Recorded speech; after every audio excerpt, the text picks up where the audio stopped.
Hello everyone. यहाँ पर पहला क्वेश्चन दिया गया है। मोहनलाल ने अपनी पूंजी का 1/4 भाग अपने लड़के को, 1/3 भाग अपनी पत्नी को तथा 1/8 भाग अपने पुत्र को दे दिया। तो अब उसके पास पूंजी का कौन सा भाग शेष रह गया है? Mohanlal gave 1/4 of his capital to his son, 1/3 to his wife and 1/8 to his son. Now what part of the capital is left with him? तो इस क्वेश्चन को सॉल्व करना है हमें। तो सबसे पहले क्या करना होगा, हमारे पास यहाँ पर 3 फ्रैक्शन लिखे हुए हैं। उन 3 फ्रैक्शन में से मैं एक ऐसी वैल्यू को अज्यूम करूंगा जिस वैल्यू में इन तीनों वैल्यू का डिवाइड चला जाए, या बोला जाए तो इनके जो भी डिनोमिनेटर हैं 4, 3 एंड 8, इन तीनों का डिवाइड चला जाए एक ऐसी वैल्यू में अज्यूम कर लूंगा और वो होगी इन तीनों वैल्यू का एलसीएम। तो 4, 3 एंड 8 का जो एलसीएम होगा, 4, 3 एंड 8 का ये एलसीएम होगा 24। तो मैं मान लूंगा कि माना कुल पूंजी उसके पास 24 है, यानी कि 24 है। लेट टोटल कैपिटल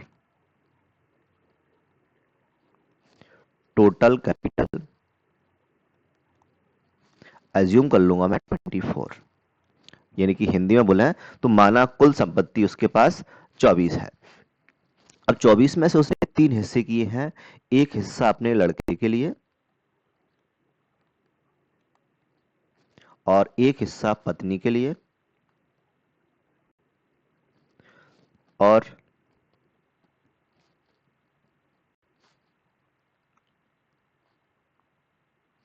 यहां पर क्वेश्चन में कुछ गड़बड़ है।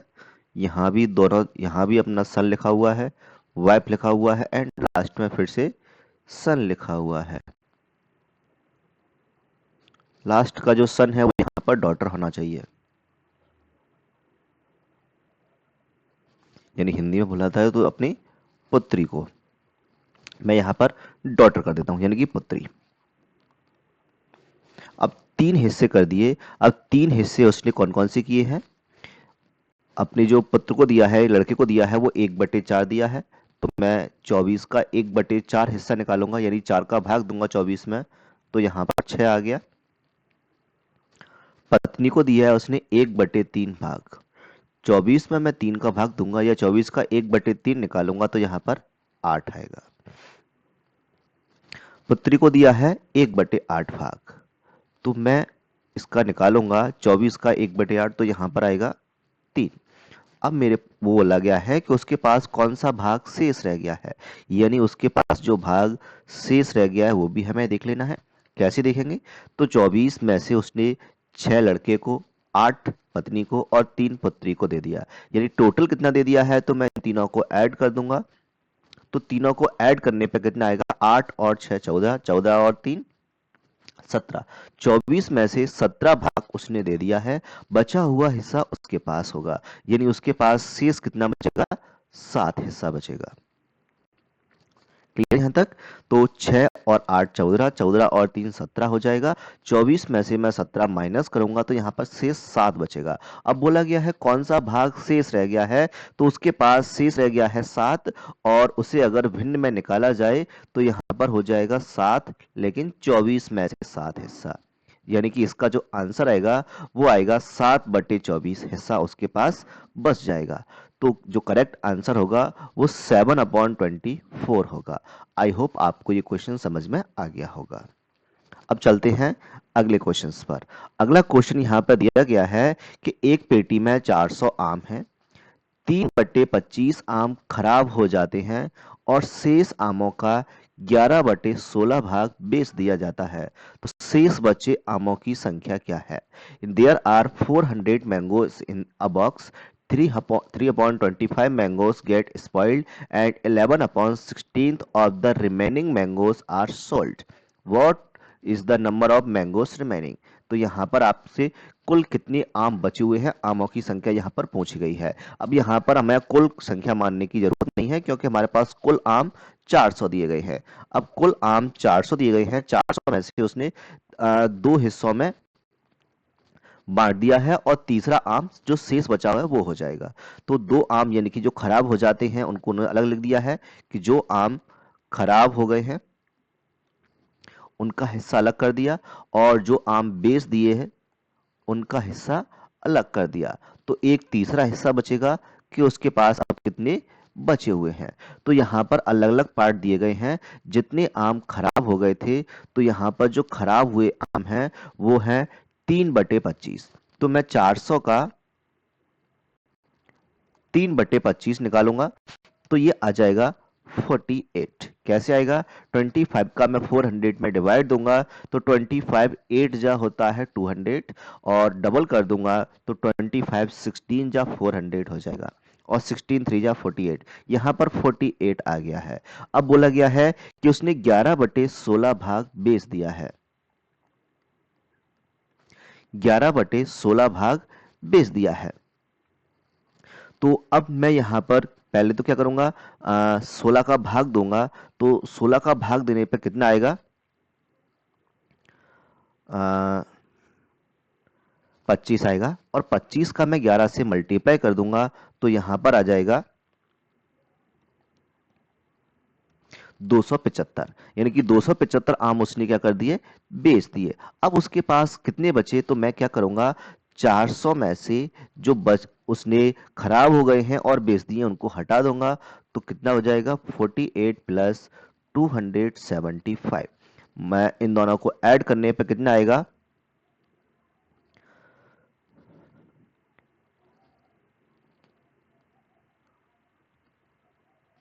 400 में से 323 आम उसने क्या कर दिए, या तो बेच दिए या वो खराब हो गए। मैं इनको माइनस करूंगा तो मेरा आंसर आ जाएगा 77। यानी कि उसके पास जो रिमेनिंग आम है वो है 77। तो उसके पास जो शेष आम थे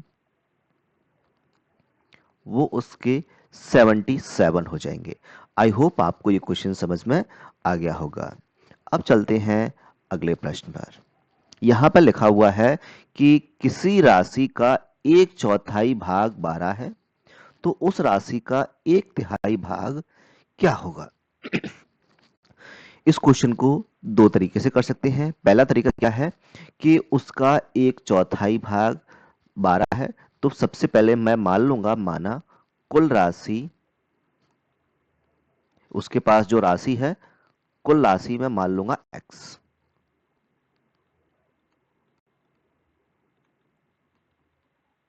अब बोला गया है कि राशि का 1/4 यानी कि 1/4 की बात कर रहा है, तो मैं क्या करूंगा, x का 1/4 निकालूंगा, और ये किसके इक्वल है, बोला गया है 1/4 ऑफ अ क्वांटिटी इज 12, यानी कि इसका आंसर 12 है। तो x का 1/4 पार्ट की वैल्यू यहाँ पर 12 है। मैं यहाँ से x की वैल्यू फाइंड करूंगा, तो 12 डिवाइड वाली वैल्यू मल्टीप्लाई में जाएगी, तो 12 मल्टीप्लाई 4 हो जाएगा, और 12 4 48 होता है। तो उसके पास जो x था यानी कि कुल राशि थी वो यहाँ पर 12 है, तो मेरे पास जो कुल राशि है वो 48 आ गई है। लेकिन मेरे ये क्वेश्चन का आंसर नहीं है, क्योंकि क्वेश्चन में पूछा क्या गया है, what will be 1/3 of that quantity, यानी कि जो भी क्वांटिटी है उसका 1/3 क्या होगा। तो मैं इसका क्या निकालूंगा, 1/3 निकालूंगा, किसका, 48 का। तो 48 का जब मैं 1/3 निकालूंगा, इट मींस 3 का मुझे डिवाइड देना पड़ेगा, और 3 का डिवाइड दूंगा तो आंसर आएगा यहां से 16। तो इस क्वेश्चन का जो करेक्ट आंसर होगा वो यहां से 16 हो जाएगा। आई होप ये वाला तरीका आपको पसंद आया होगा। अगर ये वाला तरीका पसंद नहीं आया है तो इसको सॉल्व करने का एक और तरीका भी है। उसमें क्या है, सबसे पहले यहाँ पर क्वेश्चन में दिया क्या है, 1/4, तो मैं 1/4 को यहाँ पर लिख लूंगा। क्लियर यहां तक? अब बोला गया है कि 1/4 भाग 12 है। इस कंडीशन में जो वैल्यू नीचे है वो मान लूंगा मेरे पास यहाँ पर कुल वैल्यू है, टोटल वैल्यू में नीचे वाली वैल्यू को मान लूंगा। ये पास के पास क्या है, कुल राशि,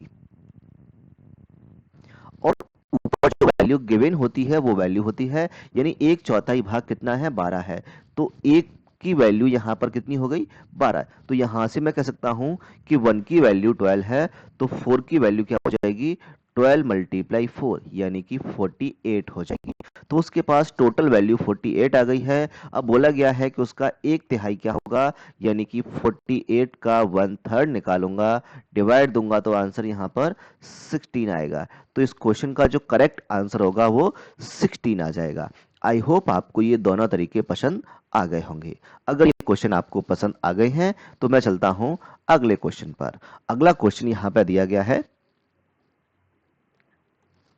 यदि दो संख्याओं का गुणनफल 19 एंड हाफ यानी 19 सही 1/2 हो और एक संख्या 33/8 हो तो दूसरी संख्या ज्ञात कीजिए।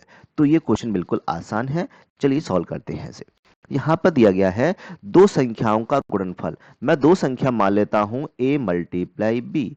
दो संख्याओं का गुणा करने पर आंसर आएगा 19 एंड हाफ, 19 सही 1/2। अब यहां पर बोला गया है दोनों में से एक संख्या दी गई है 33/8, 33/8। तो मैं इन दोनों में से एक संख्या को मैं क्या लिख दूंगा, 33/8, और बची हुई वैल्यू को मैं वैसा का वैसा यानी कि एज इट इज रखूंगा, b equal to 19 and half. यानी कि अब मैं 19 एंड हाफ को चेंज कर लूंगा, 19 एंड हाफ को चेंज करने पर जो वैल्यू आएगी मैं उसे लिख लूंगा। तो 19 टू या 38, 38 और 1 हो जाएगा 39, यानी 39/2, 19/2 की वैल्यू हो गई है। आगे सॉल्व करते हैं। अब मुझे यहाँ पर क्वेश्चन में पूछा गया फाइंड द अदर नंबर, यहाँ पे अदर नंबर बी है, इट मीन्स मुझे बी की वैल्यू फाइंड करनी है। यहाँ पर 39/2 लिखा हुआ है, और जब इस वैल्यू को मैं रिप्लेस करूंगा यानी इक्वल के दूसरी साइड ले जाऊंगा तो मल्टीप्लाई वाली वैल्यू डिवाइड में जाएगी और डिवाइड वाली वैल्यू मल्टीप्लाई में जाएगी, यानी अपॉन में यहाँ पर 33 आएगा एंड ऊपर यहाँ पर 8 आ जाएगा। अब इसको सॉल्व करूंगा तो मेरे क्वेश्चन का आंसर आ जाएगा। 2 का डिवाइड दूंगा 8 में, 4 टाइम्स आ जाएगा। हाँ, अब यहाँ पर 3 का डिवाइड दूंगा नीचे 11 आएगा, 3 का डिवाइड दूंगा यहाँ पर 13 आएगा, मल्टीप्लाई कर दूंगा तो 13 4 जा 52 और 11 नीचे रह जाएगा। इट मीन्स बी की वैल्यू यहाँ पर जो आएगी वो आएगी 52/11। आई होप आपको ये क्वेश्चन समझ में आ गया होगा। इट मीन्स करना क्या था, सिंपल, वैल्यू को हटाना था, या बोला जाए डायरेक्ट तो डिवाइड देना था। डिवाइड देने के बाद मेरा आंसर आएगा 52/11। आई होप आपको ये क्वेश्चन समझ में आ गया होगा। अगला क्वेश्चन यहां पर दिया गया है, एक बाल्टी का 3/5 भाग भरा हुआ है और उसे भरने के लिए 180 लीटर दूध की आवश्यकता है, तो बाल्टी की क्षमता क्या है। या a bucket 3/5 full and 180 litre of milk required to fill it, what is the capacity of the bucket। इस क्वेश्चन को भी हम कई तरीके से सॉल्व कर सकते हैं, चलिए देखते हैं। सबसे पहला तरीका क्या है, मैं x मानकर इस क्वेश्चन को सॉल्व करूंगा। तो यहां पर बोला गया है बाल्टी का 3/5 भाग भरा हुआ है और उसे भरने के लिए 180 लीटर दूध की आवश्यकता है। तो सबसे पहले मुझे क्या मानना पड़ेगा इसमें कि 5 भाग में से 3 भाग भरा हुआ है, यानी नॉर्मल सिंपल वाला तरीका अपनाता हूं मैं। तो यहां पर बोला गया है 3/5 भाग भरा हुआ है। अब इसका मतलब क्या है, मैं आसान शब्दों में समझाता हूं कि जैसे मान के चलो एक बाल्टी है, बाल्टी में नीचे 5 लिखा हुआ है तो मैं इसके 5 हिस्से कर दूंगा, 1 2 3 4 और 5। अब 5 में से बोला गया है कि 3 हिस्से भरे हुए हैं, यानी मैं यहां से क्या कह सकता हूं, एक हिस्सा, 2 हिस्सा और 3 हिस्सा यहां पर भरे हुए हैं, यानी कि भरे हुए हैं ये 3 हिस्से। तो यहां पर खाली कितनी है, 2 हिस्से खाली हैं, और टोटल 5 क्या है यहां पर कुल बाल्टी की क्षमता है।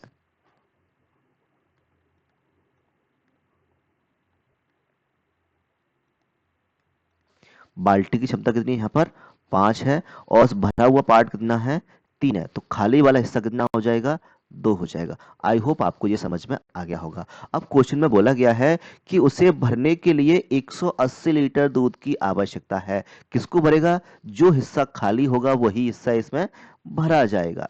तो खाली कितना है यहाँ पर? 2 हिस्से खाली हैं। तो मैं क्या करूंगा, जो 2 हिस्से की वैल्यू है वही तो 180 लीटर दूध है। जो 2 हिस्से में आएगा उतना ही तो 180 लीटर दूध होगा। जब 2 हिस्से की वैल्यू 180 लीटर है तो एक हिस्से की वैल्यू क्या हो जाएगी? 180 में 2 का भाग दूंगा, यानी कि 90 लीटर क्या आ जाएगा? एक हिस्से की वैल्यू आ गई। क्वेश्चन में पूछा है बाल्टी की क्षमता क्या है, तो बाल्टी की क्षमता कितनी थी यहाँ पर? 5 थी। यानी एक हिस्से की वैल्यू 90 है, तो 5 हिस्से की वैल्यू क्या होगी? 90 मल्टीप्लाई 5, मल्टीप्लाई करूंगा तो यहाँ पर 450 आ जाएगा। यानी कि बाल्टी की जो कुल क्षमता है वो 450 लीटर है। आई होप आपको ये क्वेश्चन समझ में आ गया होगा। और भी तरीके हैं, लेकिन सबसे जो आसान तरीका है वो मैंने आपको यहां पर समझा दिया है। आई होप आपको ये क्वेश्चन समझ में आया होगा। अगला क्वेश्चन है यहां पर, क्वेश्चन नंबर 6 है, 6.4 नहीं है यहाँ पर।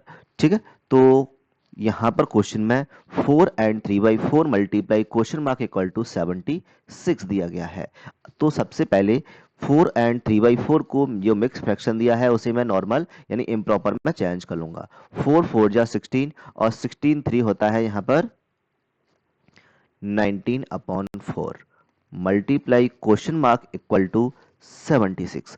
अब यहां से मुझे सिंपल क्वेश्चन मार्क की वैल्यू फाइंड करनी है। तो क्वेश्चन मार्क की वैल्यू मैं फाइंड करूंगा। क्वेश्चन मार्क अपने प्लेस पर रहेगा, इक्वल भी अपने प्लेस पर, 76 भी अपने प्लेस पर। क्वेश्चन मार्क के अलावा इक्वल की दूसरी साइड 19/4 है, इसे मैं इक्वल की दूसरी साइड ले जाऊंगा क्योंकि मुझे क्वेश्चन मार्क की वैल्यू चाहिए। तो मल्टीप्लाई वाली वैल्यू कहाँ जाएगी? डिवाइड में जाएगी, और डिवाइड वाली वैल्यू मल्टीप्लाई में, यानी 4/19 हो जाएगा। अब 19 का डिवाइड दूंगा तो 4 आएगा, और 4 4 जा 16 हो जाएगा। इट मीन्स यहां से मैं कह सकता हूं क्वेश्चन मार्क की जो वैल्यू होगी वो यहां से 16 हो जाएगी। आई होप आपको ये क्वेश्चन समझ में आया होगा। अब चलते हैं अगले क्वेश्चन पर। अगला क्वेश्चन नंबर 7 यहां पे दिया गया है, 3/4 equal to question mark upon 20।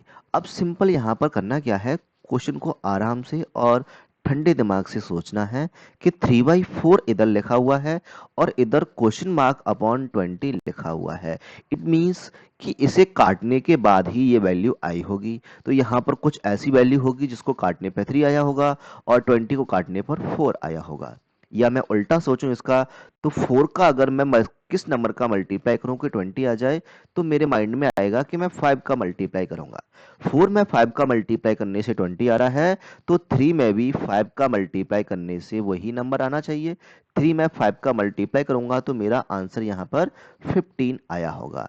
तो इस क्वेश्चन का आंसर 15 हो जाएगा। अब ध्यान से सोचिए, 15/20 को जब मैं काटूंगा 5 से तो 3/4 ही आएगा। इट मीन्स यहाँ पर मेरा आंसर 15 हो जाएगा। तो आप लोगों को ये समझ में आया होगा कि क्वेश्चन का आंसर कैसे निकालना है। यानी यहाँ पर बीच में इक्वल लगा है, इट मीन्स दोनों फ्रैक्शन की वैल्यू बराबर होनी चाहिए।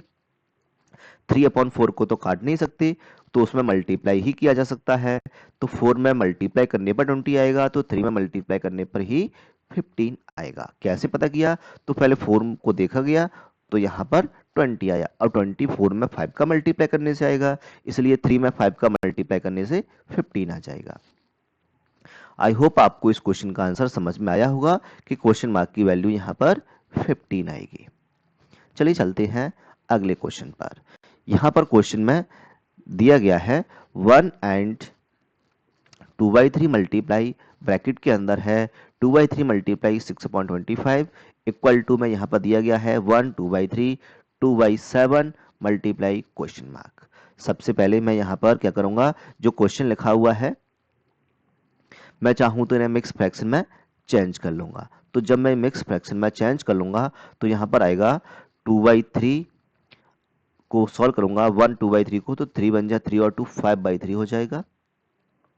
ब्रैकेट लगा हुआ है और ब्रैकेट के बाहर मल्टीप्लाई है, तो मैं ब्रैकेट को हटा सकता हूं। प्लस माइनस होता तो समस्या कुछ अलग होती। अगर सिंपल मल्टीप्लाई है तो मैं यहां से ब्रैकेट हटा दूंगा।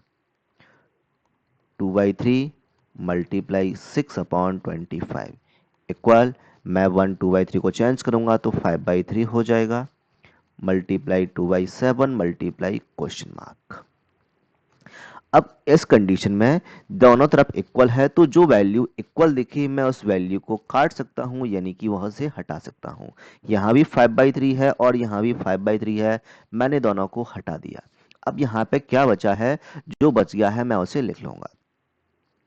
अब मैं 3 का डिवाइड दूंगा तो यहां पर आएगा 2, 2 या 4/25 आया, और इधर लिखा हुआ है 2/7 multiply question mark. It means question mark की वैल्यू निकालनी है तो 2/7 को मुझे हटाना होगा। जब मैं इसे हटाऊंगा तो 4/25 डिवाइड वाली वैल्यू को मैं मल्टीप्लाई में रखूंगा और मल्टीप्लाई वाली वैल्यू को डिवाइड में रखूंगा। ऊपर जो वैल्यू होती है वो मल्टीप्लाई में होती है, नीचे जो वैल्यू होती है वो डिवाइड में होती है, इक्वल क्वेश्चन मार्क। अब इस क्वेश्चन को मैं सॉल्व करूंगा, 2 का डिवाइड दूंगा तो यहाँ पर आएगा 2, और 2 से 25 में डिवाइड नहीं जाएगा और 7 का डिवाइड भी 25 में नहीं जाएगा। यानी कि अब मैं क्या करूंगा, सिंपल इनका मल्टीप्लाई करूंगा तो 2 7 जा यहाँ पर 14 हो जाएगा और नीचे 25 बचेगा। क्वेश्चन मार्क की जो वैल्यू आएगी वो 14/25 आएगी। आई होप आपको इस क्वेश्चन का आंसर समझ में आ गया होगा। अगले क्वेश्चन पर चलते हैं। अगला क्वेश्चन यहाँ पर दिया गया है, किसी संख्या का 2/3 भाग 66 है तो उसका 9/4 भाग